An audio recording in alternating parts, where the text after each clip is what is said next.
अस्सलाम वालेकुम friends. Today we are going to talk about the osmotic pressure. इसमें हम देखेंगे कि ऑस्मोसिस क्या होता है, ऑस्मोटिक प्रेशर किस तरह बिल्डअप होता है, इसका डेरिवेटिव फार्मूला क्या है, कि इसको हम ऑस्मोटिक प्रेशर को किस तरह फाइंड आउट करते हैं, और सबसे एंड पे हम करेंगे कि उस फार्मूला के थ्रू हम मोलर मास ऑफ सॉल्यूट को भी फाइंड करते हैं। सो हम स्टार्ट करते हैं। The word osmotic it is derived from osmosis.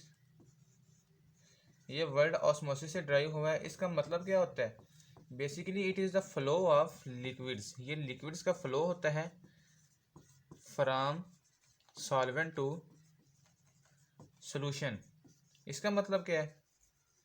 इसे आप सिंपली ऐसे समझ लें, from dilute to concentrated solution, या जिसे आप ऐसे भी कह सकते हैं, from lower concentration to higher concentration across a semi permeable membrane.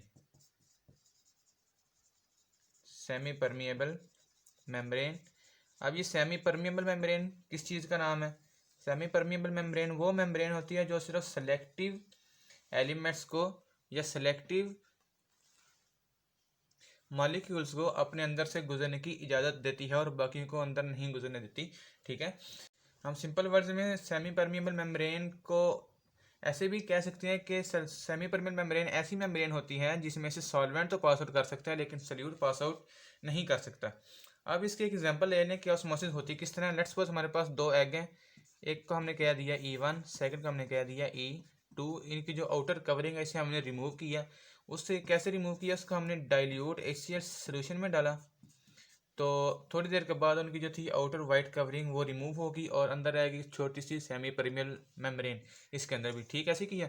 अब इसको उस डाइल्यूट HCl से निकाला हमने और एक एग को हमने डाल दिया सोल्यूशन में, सेकेंड एग को हमने रख दिया सॉल्वेंट में। सोल्यूशन मीन्स जिसके अंदर सल्यूट भी है और सॉल्वेंट भी है, और एक हमने प्योर सॉल्वेंट में रख दिया जिसके अंदर कोई भी साल्ट्स वगैरह नहीं है, कोई भी इसमें सल्यूट नहीं है। तो कुछ घंटों के बाद हम देखेंगे कि ऐसा एग जिसको हमने सोल्यूशन के अंदर रखा था वो कर देगा श्रिंक। उसकी रीज़न क्या है? कि क्योंकि सोल्यूशन में कंसनट्रेशन ज़्यादा है सल्यूट की एज कम्पेयर टू एग, जिसकी वजह से जो वाटर था वो अक्रॉस सेमी परमेबल मेम्ब्रेन के थ्रू बाय सोल्यूशन में डिफ्यूज हो गया। ठीक है, और ऐसा है कि जिसको हमने सिर्फ एक प्योर सॉल्वेंट में रखा था ये स्वेलअप हो गया, क्योंकि ये प्योर सॉल्वेंट था जिसके अंदर कोई भी सॉल्ट की कंसनट्रेशन नहीं थी, और एग के अंदर जो थी कंसनट्रेशन सॉल्ट की वो हायर थी, जिसकी वजह से वाटर इसके अंदर डिफ्यूज होता गया through a semi permeable membrane, जिसकी वजह से हमने कह दिया कि ये वाला एग स्वेलअप हो गया। ओके, यहाँ से हमने देखा कि जो सल्यूट पार्टिकल्स हैं वो इसके अंदर से पास नहीं कर सकते, सॉल्वेंट पार्टिकल्स इसके अंदर से पास कर सकते हैं सेमी परमिएबल मेम्ब्रेन के थ्रू।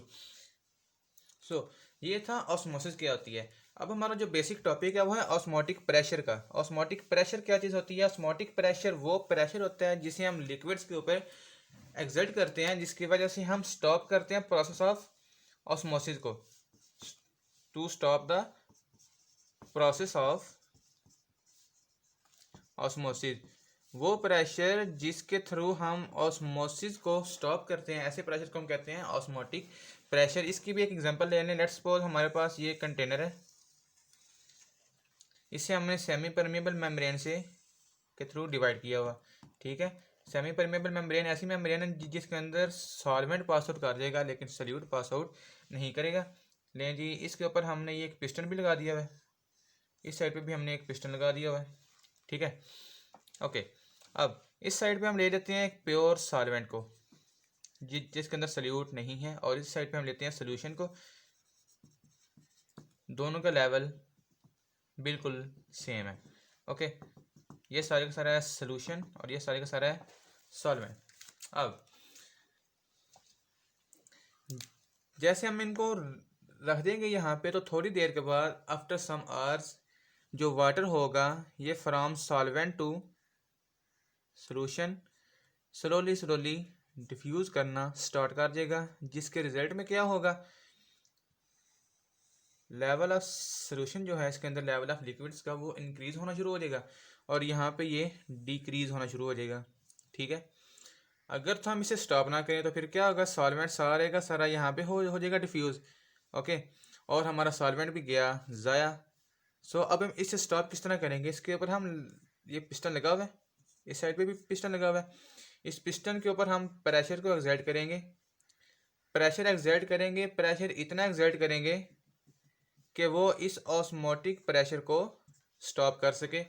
मतलब कि हमारा जो एक्सटर्नल प्रेशर है, हमारा एटमॉस्फेरिक प्रेशर जो है वो इस हाइड्रोलिक प्रेशर से ज़्यादा होना चाहिए, जिसकी वजह से ये ऑस्मोटिक प्रेशर को हम जो है स्टॉप कर सकते हैं। इसे हम स्टॉप करेंगे तो इसका लेवल फिर से आहिस्ता आहिस्ता नीचे आना शुरू हो जाएगा और सॉल्वेंट जो था वो वापस इसी बीकर में ही आना शुरू हो जाएगा। ठीक है, सो हमने यहाँ पे क्या किया था, हमने एक एक्सटर्नल प्रेशर अप्लाई किया था पिस्टन के ऊपर, जिसकी वजह से यहाँ का जो ऑस्मोटिक प्रेशर इसके ऊपर पुट हुआ और जिसकी वजह से ऑस्मोसिस स्टॉप हो गई और सॉल्वेंट हमें फिर से दोबारा प्योर फॉर्म में मिल गया। अब क्वेश्चन यहाँ पे ये अराइज हुआ कि हमें इतना बड़ा स्यापा करने की ज़रूरत क्या थी, जब हमें फिर से यही सॉल्वेंट ही हमें वापस लेना था। तो इसका आंसर ये कि हम इसे एक प्योरीफिकेशन टेक्निक के तौर पर यूज़ करते हैं। ऑस्मोटिक प्रेशर टेक्निक जो है, इसमें इसके लिए हम जो होता है ना सी वाटर प्योरीफिकेशन, सी वाटर को हम प्योरीफाई करते हैं बाय दिस टेक्निक। इसके लिए हम करते क्या है, यहाँ पे सेम हम यही प्रोसेस करते हैं। इस साइड पे हम ले लेते हैं सी वाटर को और इस साइड पे हम ले लेते हैं प्योर वाटर को।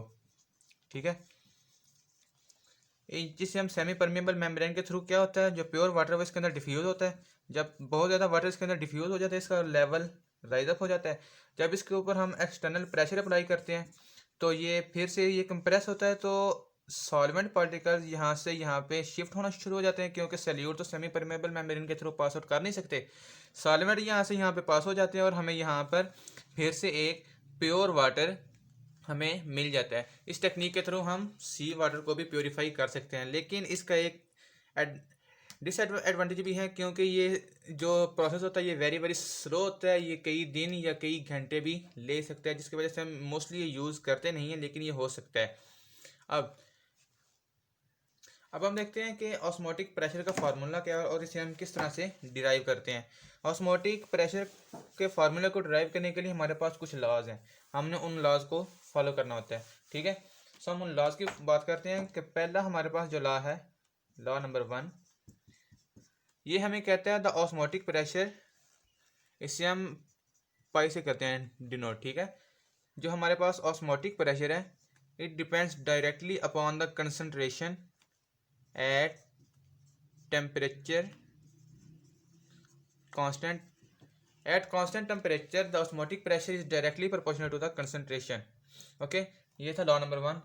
और सेकंड लॉ हमारे पास क्या कहता है, जो है osmotic pressure is directly proportional to the temperature. जो ऑस्मोटिक प्रेशर है it depends directly upon the temperature. So अब इन दोनों लॉ को हमने कंबाइन किया तो हमारे पास आ गया osmotic pressure is directly proportional to the C over T, sorry C into T, ये दोनों डायरेक्टली प्रोपोर्शनल है। अब यहाँ पे बारी आ गई कंसंट्रेशन की। कंसंट्रेशन को हम कहते हैं मोल्स पर यूनिट वॉल्यूम, ऐसी है।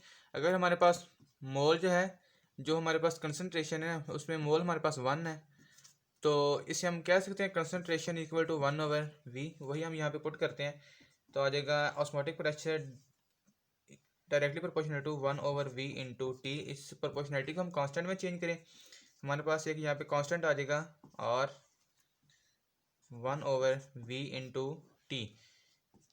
इस वी को साइड पे ले आए तो हमारे पास आ जाएगा R into T. And this equation is most similar to the ideal gas equation जो थी हमारे पास, P V equals to R T for 1 mole of gas. ये बिल्कुल उसके जैसी ही हमें रिलेट कर रही है, सिर्फ यहाँ पे फ़र्क है, यहाँ पे था सिंपल प्रेशर और यहाँ पे हमने लिख दिया ऑस्मोटिक प्रेशर।